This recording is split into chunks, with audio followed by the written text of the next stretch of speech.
Kita tumbuh dengan banyak seharusnya. Seharusnya sukses di umur segini. Seharusnya udah bahagia. Tapi gimana kalau ternyata semua seharusnya itu justru bikin kita lupa? Hidup bukan soal jadi orang lain, tapi berani jadi diri sendiri. Bukan yang sempurna, tapi yang sadar, cukup, dan nggak lagi dikendalikan masa lalu.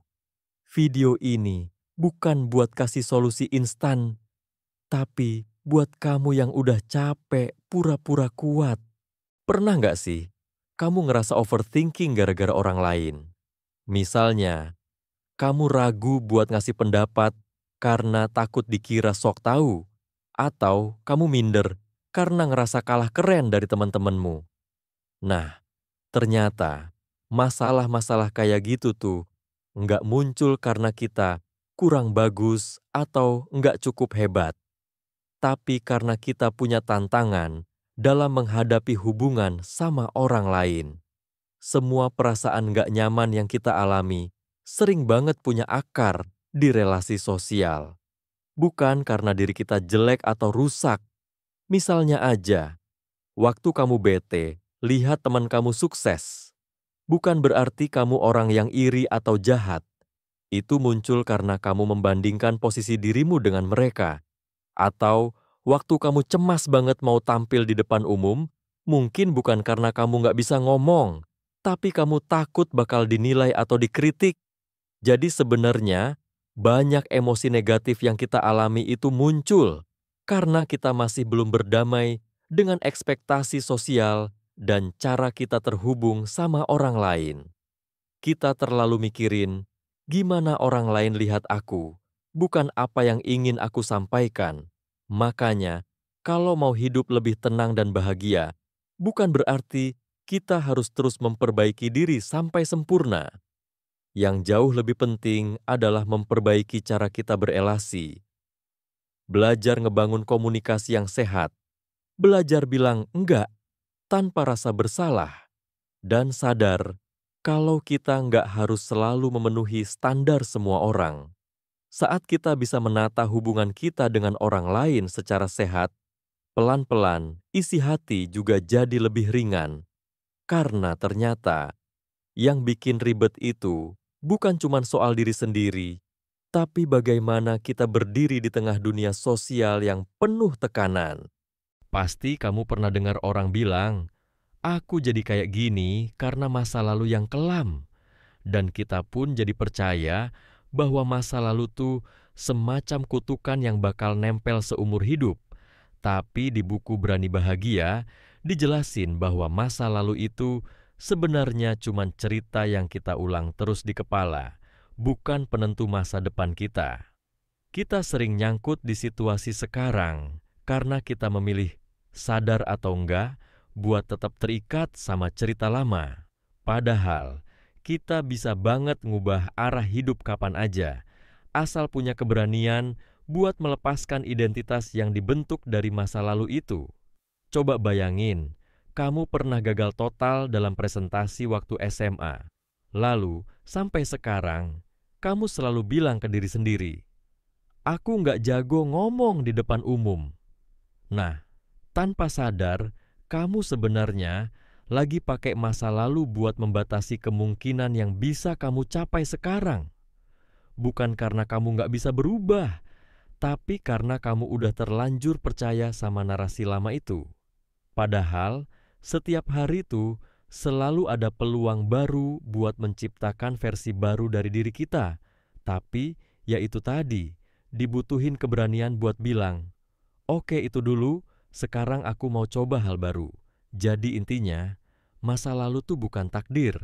Nggak ada yang bisa benar-benar menahan kita selain pikiran kita sendiri. Kalau kita tetap terjebak di masa lalu, itu bukan karena masa lalu terlalu kuat, tapi karena kita belum berani bilang ke diri sendiri, "Aku nggak harus terus jadi korban dari cerita lama." Dan saat kita sadar bahwa setiap langkah ke depan adalah hasil pilihan kita, bukan warisan dari masa lalu, hidup langsung kerasa lebih ringan dan terbuka lebar. Banyak orang mikir, "Aku bakal bahagia kalau punya pacar," atau Kalau aku udah sukses, baru deh bisa tenang. Tapi pola pikir kayak gitu bikin bahagia jadi sesuatu yang selalu ditunda, seolah-olah cuma bisa diraih kalau semua hal di luar diri kita sesuai. Padahal, buku Berani Bahagia ngajarin hal yang mind-blowing. Bahagia itu pilihan, bukan hadiah. Bukan nunggu kondisi ideal dulu, tapi dimulai dari keberanian buat menerima hidup kita apa adanya sekarang, sambil tetap jalan terus ke depan. Tapi, kenapa harus pakai kata keberanian? Karena jujur aja, milih bahagia itu nggak gampang. Kadang kita lebih nyaman nyalahin orang lain, keadaan, atau masa lalu, daripada ambil tanggung jawab penuh atas hidup sendiri. Soalnya, kalau kita ngaku bahwa kebahagiaan itu keputusan kita, berarti kita juga harus siap hadapi kegagalan, rasa sakit, dan semua keribetan hidup tanpa drama, aku korban. Dan buat sebagian besar dari kita, itu scary banget. Makanya dibutuhin keberanian. Bukan keberanian kayak pahlawan super, tapi cukup berani buat bilang, aku yang pegang kendali atas hidupku. Ketika kita udah punya mindset itu, segalanya mulai berubah. Bukan karena masalah langsung hilang, tapi karena kita nggak lagi hidup dengan nunggu nanti buat bisa bahagia. Kita bisa nemuin rasa cukup dari hal kecil, mulai dari ngobrol bareng teman yang nyambung, ngerjain hal yang bikin kita semangat, sampai berani bilang stop ke hubungan yang toksik. Dan dari sana, bahagia jadi bukan tujuan akhir, tapi cara kita melangkah. Setiap hari, pernah nggak kamu ngerasa capek banget karena terus-terusan pengen diakui orang lain? Rasanya kayak hidup tuh jadi ajang pembuktian. Harus selalu keren, harus selalu benar, harus selalu diterima. Tanpa sadar, kita jadi hidup bukan buat diri sendiri, tapi buat memenuhi ekspektasi orang lain. Nah, inilah yang dibahas dalam buku Berani Bahagia. Selama kita masih mengejar pengakuan, kita nggak akan pernah benar-benar bebas. Kita akan terus terjebak dalam ketakutan. Takut ditolak, takut nggak cukup baik, dan takut kecewain orang. Masalahnya, makin kita berusaha bikin semua orang suka, makin kita kehilangan arah hidup kita sendiri. Kita jadi gampang ragu, mikirin kata orang sebelum ngelakuin sesuatu, dan akhirnya malah stagnan, nggak kemana-mana. Yang lebih parah, kita bisa jadi sosok yang fake, pura-pura bahagia, atau sukses hanya demi terlihat oke di mata orang. Padahal, di dalam hati, mungkin kita capek banget. Dan semua itu terjadi karena kita ngegantungin nilai diri kita dari validasi eksternal, bukan dari rasa cukup di dalam. Kalau kamu pengen bahagia yang sebenarnya, saatnya mulai melepaskan kebutuhan akan pengakuan itu. Bukan berarti kamu jadi egois atau nggak peduli sama orang lain, tapi kamu sadar bahwa hidupmu bukan panggung buat nyenengin semua orang. Kamu punya hak buat bilang cukup, buat milih jalanmu sendiri, dan buat bahagia tanpa harus dapat standing ovation dari siapapun. Karena kebebasan sejati dimulai saat kamu berhenti hidup demi penilaian orang. Pernah nggak kamu mikir, kok hidupku ribet banget ya? Padahal, seringkali keribetan itu muncul bukan karena masalahnya gede, tapi karena kita terlalu ikut campur urusan yang sebenarnya bukan tugas kita. Di buku Berani Bahagia, ada konsep simple tapi powerful. Pisahkan mana urusan kita, mana urusan orang lain.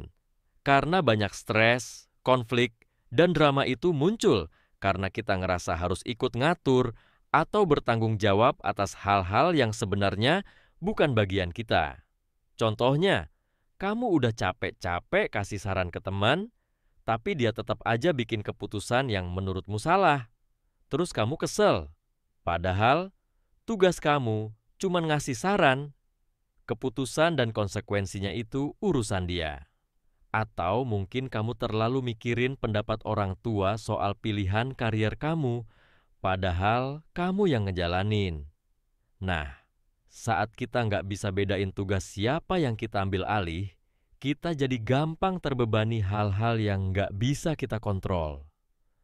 Dan itu bikin hidup makin berat.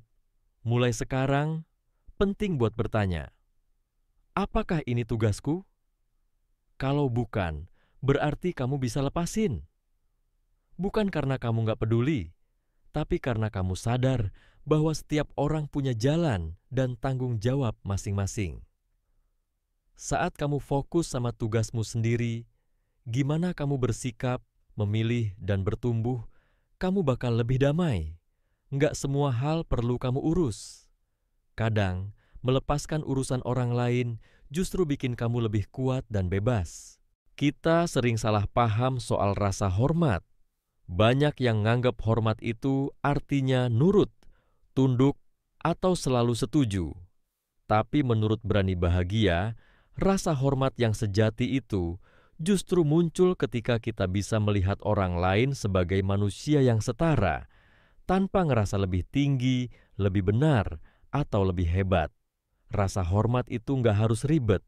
Kadang cukup dengan mendengarkan tanpa menghakimi, atau menerima seseorang apa adanya tanpa pengen ngubah mereka sesuai ekspektasi kita. Seringkali kita ngerasa perlu memperbaiki orang lain supaya mereka jadi versi yang kita anggap lebih baik. Tapi, siapa sih yang berhak nentuin versi terbaik itu? Saat kita mencoba ngubah seseorang, sebenarnya kita nggak lagi menghormati pilihan hidup mereka. Bahkan dalam hubungan yang dekat banget, pacar, keluarga, sahabat, kalau kita terus-terusan nyuruh mereka berubah, biar sesuai dengan harapan kita, hubungan itu jadi toksik, bukan suportif. Karena rasa hormat sejati bukan soal kontrol, tapi soal penerimaan. Dan anehnya, saat kita mulai menghormati orang lain secara utuh, tanpa pamrih, mereka juga jadi lebih terbuka dan nyaman sama kita. Hubungan jadi lebih hangat, komunikasi lebih jujur, dan kita nggak perlu terus-menerus memaksakan kehendak. Rasa hormat bukan cuma soal adab, tapi fondasi buat hubungan yang sehat dan berkelanjutan. Kalau kamu pengen punya relasi yang nggak bikin capek, mulailah dari sikap simpel ini. Berhenti pengen ngatur orang, dan mulai lihat mereka sebagai manusia yang berhak milih jalan hidupnya sendiri. Pernah nggak kamu ngerasa frustrasi karena orang yang kamu bantu malah nggak berubah? Atau kamu capek banget ngasih nasihat ke adik, temen, atau pasangan, tapi mereka tetap aja ngulangin kesalahan yang sama? Nah, ini sering terjadi karena kita salah paham soal tujuan dari membantu. Dalam Berani Bahagia, dijelasin bahwa tujuan utama dari pendidikan dan konseling, atau bahkan dari sekadar bantuin orang, bukan buat ngasih solusi atau ngatur hidup mereka, tapi buat bantu mereka berdiri di kaki sendiri. Seringkali kita terlalu fokus ngasih tahu mana yang benar, mana yang salah. Tapi saat kita selalu nyetir orang lain kayak sopir taksi kehidupan, mereka jadi kehilangan kesempatan buat belajar nyetir sendiri. Kita mungkin niatnya baik, tapi tanpa sadar kita ngasih ketergantungan, bukan keberanian. Padahal yang dibutuhin seseorang buat tumbuh adalah ruang buat mikir, bereksperimen, dan kadang gagal. Justru dari situ, mereka bisa ngerti siapa diri mereka dan apa yang benar-benar mereka mau.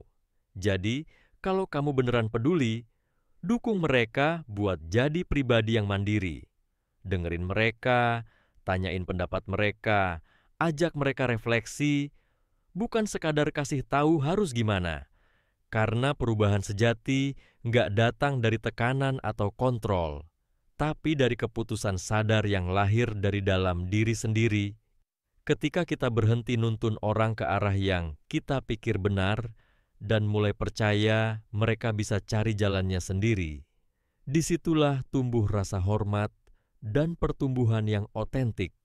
Coba ingat-ingat deh, waktu kecil atau remaja, kamu pernah nggak dimarahin habis-habisan? Atau malah sebaliknya, terlalu sering dipuji?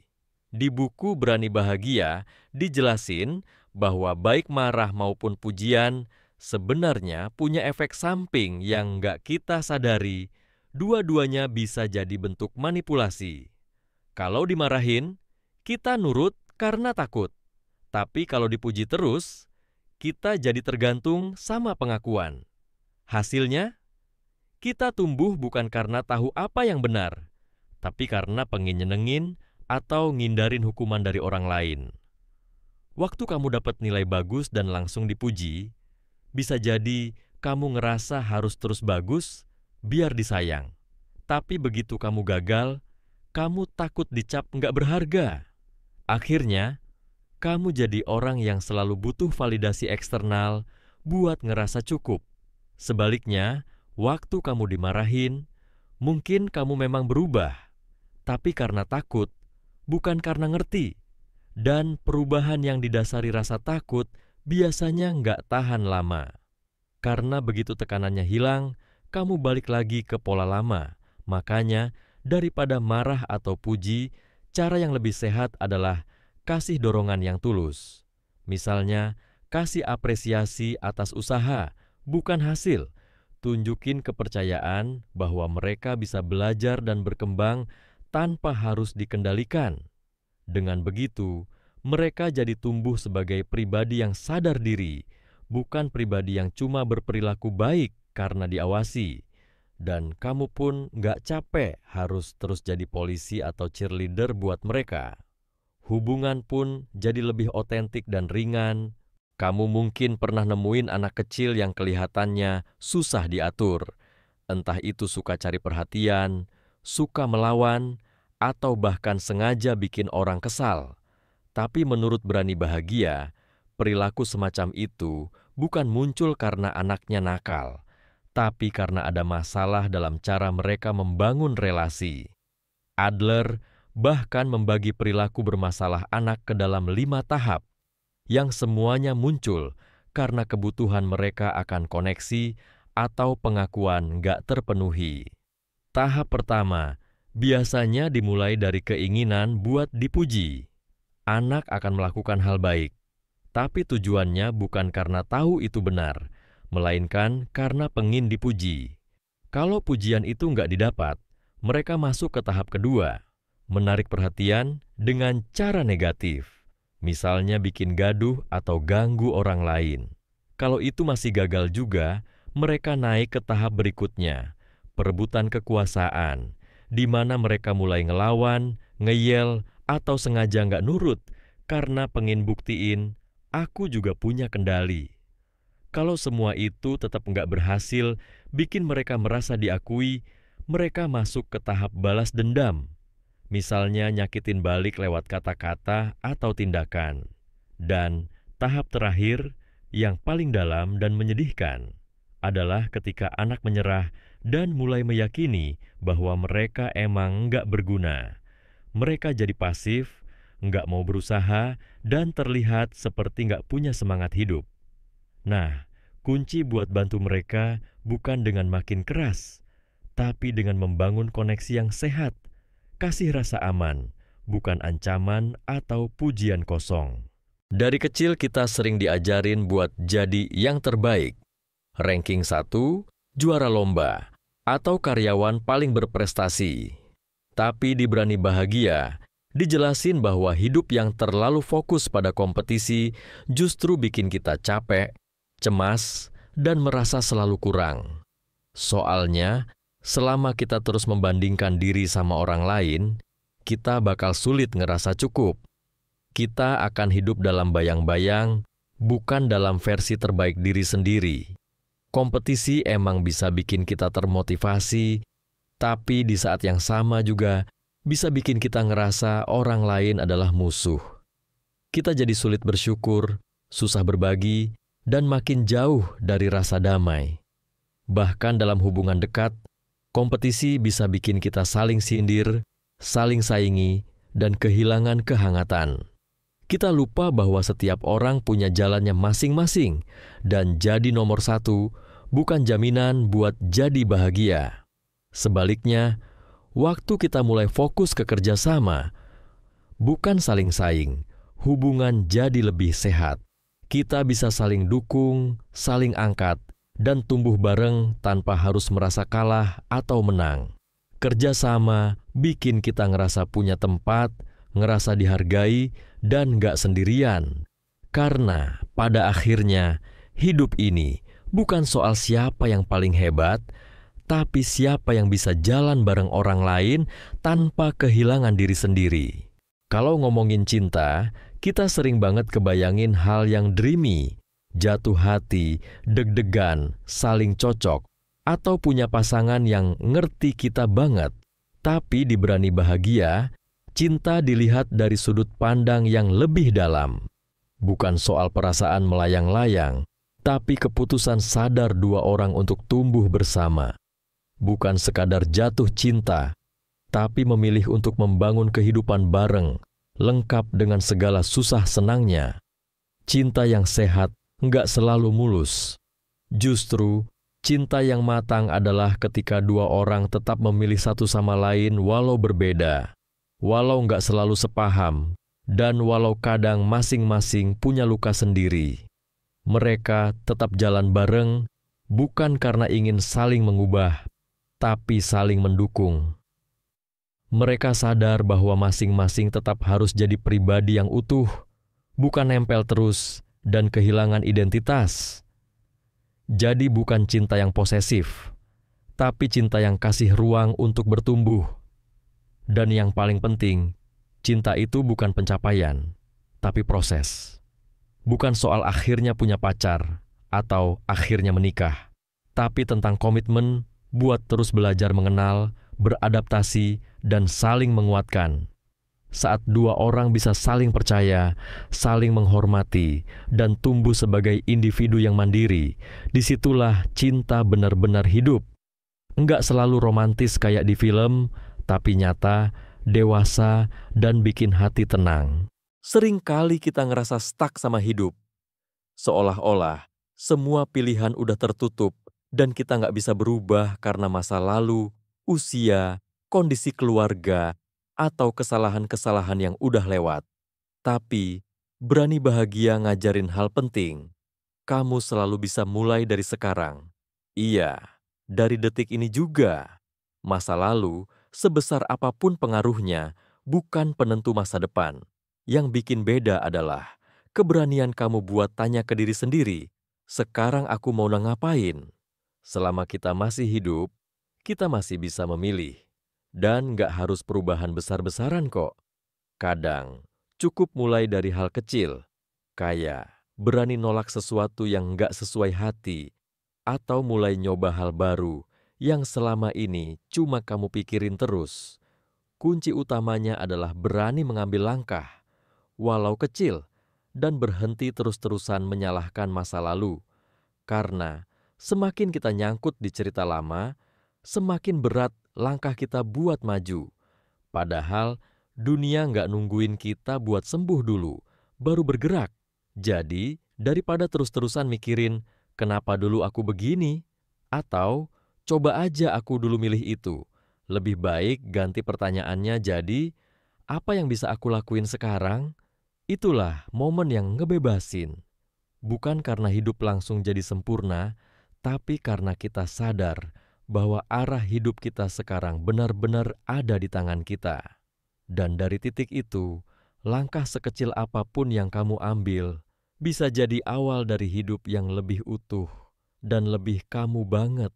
Jadi, kalau hari ini kamu masih sering ngerasa kurang, masih capek ngejar validasi, atau masih dibayangin cerita lama, itu wajar. Tapi ingat, kamu nggak harus sempurna buat layak bahagia. Kamu cuma perlu cukup berani buat bilang, aku mau mulai hidup dengan versi yang aku pilih sendiri. Nggak apa-apa pelan, asal terus jalan.